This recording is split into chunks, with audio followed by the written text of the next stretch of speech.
এই ব্লগটা ছিল একটু স্পেশাল ব্লগ। এটা বিয়েবাড়ির রিইউনিয়নও বলতে পারেন। তো আমরা এখানে সবাই মিলে দুপুরবেলা পেঁয়াজ, আদা, রসুন, আলু এইসব ছাড়াতে বসে পড়েছি। আমি, মেজো কাকিমণি, জয়শ্রী, বুড়ি পিসি সবাই মিলে আর কি শুরু করে দিয়েছি। তো এটা বিয়েবাড়ির রিইউনিয়ন কেন বললাম, কারণ কি এটা হচ্ছে বিয়েবাড়িতে যে আমরা বোনেরা বৌদিরা মিলে সব ঘর আটকেছিলাম, সেই ঘর আটকানোর টাকায় একটা পিকনিক মতন হবে। তো সবাই মিলেই হবে। তো যেহেতু সবাই মিলে করলে একটা মজা হয়, খুব ভালো হয়। তো ওই জন্য সবাই মিলেই করা হচ্ছে আর কি। আর এদিকে তুহিনদা করছে আমাদের মাংস ম্যারিনেট। আসলে আজকে তুহিনদাই হচ্ছে আমাদের মেন রাঁধুনি আর কি। তো ওই জন্য তুহিনদাই মাংস ম্যারিনেট করছে। মাংসটা আগেই বুড়ি পিসি ভালো করে ধুয়ে দিয়েছিল। আর যেহেতু অনেকজনকার জিনিস, তো ওই জন্য দুপুর থেকে ম্যারিনেটটা করে রাখলে বেশি ভালো হবে আর রান্না করতেও সুবিধা হবে। আর এখানে তুহিনদার হেল্পার হয়েছি আপাতত আমি, মানে কাউকে তো একটা হেল্প করতে হবে রান্নায়। তো যাই হোক, আমি আপাতত হেল্পার হয়েছি। আর আজকে রাতের মেনু হচ্ছে বিরিয়ানি, যেটা আমাদের বাড়ির সবাইকার খুব পছন্দের একটা আইটেম। তো আমাদের দুপুরবেলা মোটামুটি খাওয়া দাওয়া হয়ে গেছে। এখানে আমি আর তিতলি বসেছি হচ্ছে একটু আইসক্রিম খেতে। মানে আমার ছেলেটাকে ঘুম পাড়িয়ে দিয়েছি, ওর সামনে তো আইসক্রিম খাওয়া যাবে না। আর বিকেল হতে না হতেই আস্তে আস্তে সবাই আসতে শুরু করে দিয়েছে। এখানে দিদি ভাই, এদিকে পিঙ্কিদি হচ্ছে আমার পিস্তুত ননদ। আর ওই যে তুহিনদাকে দেখালাম, মানে পিঙ্কিদি আর তুহিনদা। তো যাই হোক, তারপরে আমরা প্রায় সন্ধে হব দেখতেই পাচ্ছেন।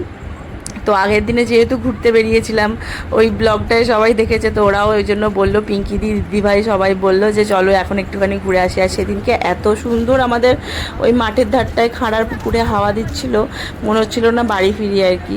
তো সবাই মিলে ঘুরতে তো আরোই বেশি ভালো লাগছিলো। এই যে ঘুরে টুরে আমাদের বাড়ি আসতে প্রায় সন্ধেই হয়ে গেছে। আর এসে দেখছি আমাদের রাঁধুনি রান্না করতে শুরু করে দিয়েছে, যার যেটা দায়িত্ব থাকে আর কি। আর আমরা আজকে সন্ধেবেলাটা বউগুলো পুরো রিল্যাক্সে আছি, মানে কোনো হেডেক নেই, মানে রেঁধে দেবে আমরা খাবো, এরম আর কি একটা ব্যাপার।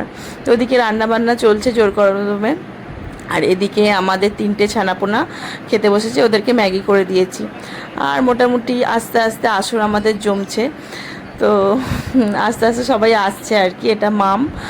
আর আমাদের এখন চলছে মুড়ি মাখা, সবার মোটামুটি একটু চা খাওয়া হয়ে গেছে। তো পিঙ্কিদি যখন বিয়ের আগে আসতো এখানে, তো খুব ভালো নাকি মুড়ি মাখতো। তো ওই জন্য সব মাইমারা মিলে ওকে ধরেছে যে আজকে মুড়ি মাখা হবে, তোর হাতে আমরা সবাই আজকে মুড়ি মাখা খাবো। আর আমরা তো কোনো দিন খাইনি, তো ওই জন্য সবাই হুজুগ করে মুড়ি মাখা হয়েছে। আর আমরা এখন সবাই মিলে মুড়ি খেতে বসেছি। আমি, ছোটো কাকিমণি, মেজো কাকিমণি, মাম, দিদিভাই, জয়শ্রী, পিকিরি তো আছেই। তো সবাই বলছিল এত মুড়ি এত মুড়ি, তো মুড়ি কোথা দিয়ে ফুঁয়ে উড়ে গেল, মানে বুঝতেও পারলাম না এতটা মুড়ি কখন শেষ হয়ে গেল। তো মুড়ি টুড়ি খাওয়া হয়ে গেছে। এখন আমি বানাচ্ছি হচ্ছে এখানে চিকেন চাপ।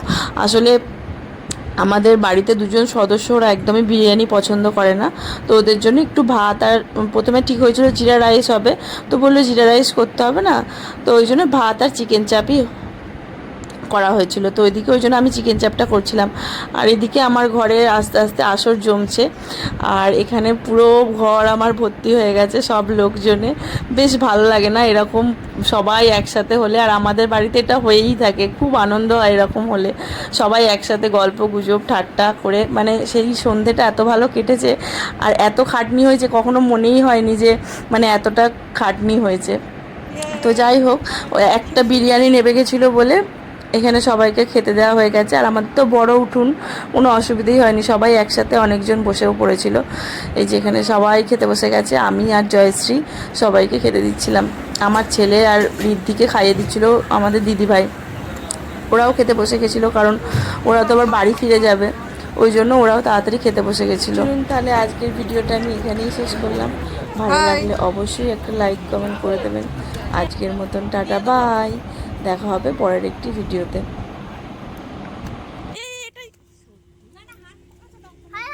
পায়ে পায়ে পায়ে কবে যাবে তাহলে?